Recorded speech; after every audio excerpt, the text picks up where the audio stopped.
Welcome back to Movie Recaps. Today I will show you a thriller, drama film from 2018, titled Door Lock. Spoilers ahead. Watch out and take care. It's late at night in Seoul when Kang Seon-hae makes her way back to her apartment.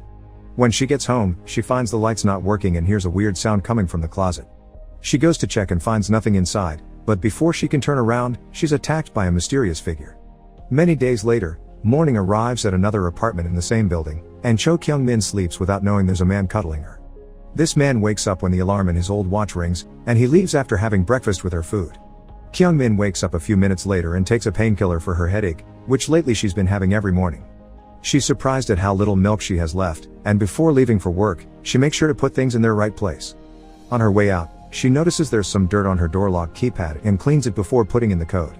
At work, Kyung-min gets a little frustrated when another one of the clerks keeps taking away her potential clients, which also angers Kyung-min's coworker and best friend Oh Hyo-yo.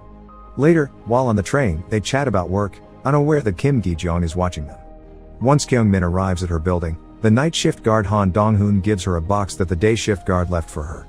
She takes the box with her and goes to her apartment, finding a note from her mom on the door saying she couldn't open it and that she left the package at the reception. The lock lid, however, is open. Kyung-min calls her mother to explain that she changes the password often and that she should call her about visiting in advance. She also asks her if she left the lid open, which the mother denies. After getting in bed, Kyung-min hears a noise outside. Someone is trying to put a code on her lock and failing.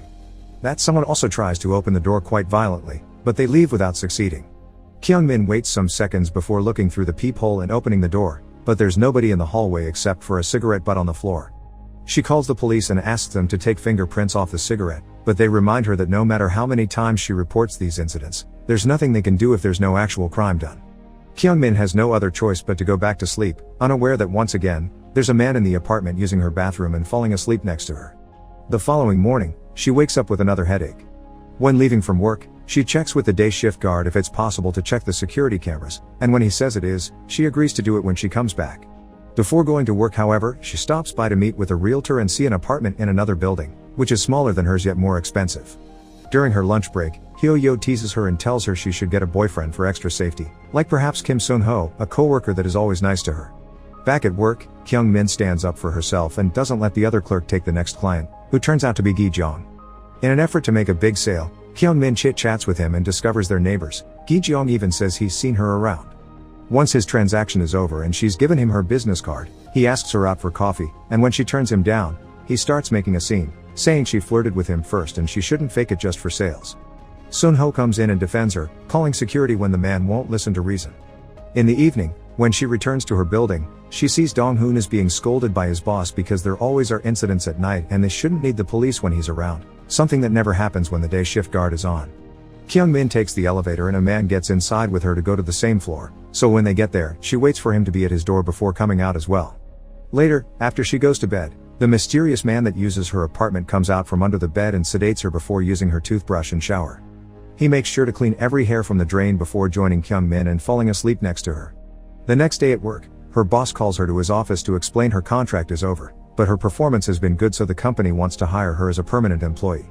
She doesn't look too happy about this since she isn't in a good mental place right now, and later, while doing some extra hours, she gets a call on her phone from an unknown number.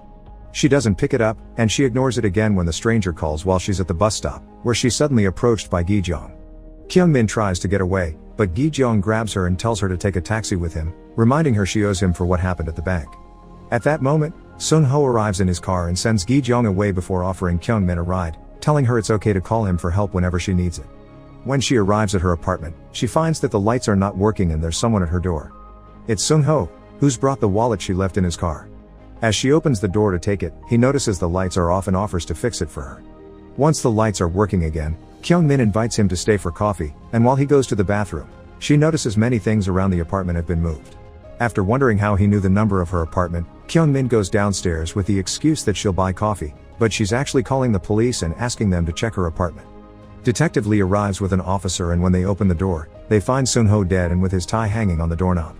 Kyung-min is taken to the police station to be interrogated because they think it's too much coincidence that a third person killed Seon-ho while she called the police, so they believe the murderer to be her partner in crime. There's not enough evidence to back this up though. In fact, all the previous reports she's made of someone trying to break into her apartment prove that she's a victim, so they let her go. When she returns to her job a few days later, Her boss tells her the offer to make her a permanent employee is off the table now, and since her contract is over, she must return home unemployed.